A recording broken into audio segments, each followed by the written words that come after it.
അവർക്കും ഭക്തകളോട് സമീപിക്കാം. അനുതാപത്തിനുള്ളാകുന്ന ശരണത്തോടെ അതിന്റെ നാഥനായ ദൈവത്തോട് കൃപയും സഹോദരവും യാചിക്കുകയും ചെയ്യാം.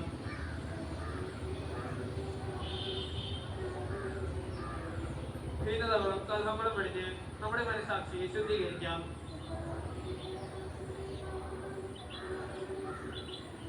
ശത്രുതയിലും വിദ്വേഷത്തിലും നിന്ന് നമ്മുടെ ആത്മാക്കളെ വിമുക്തമാക്കാം.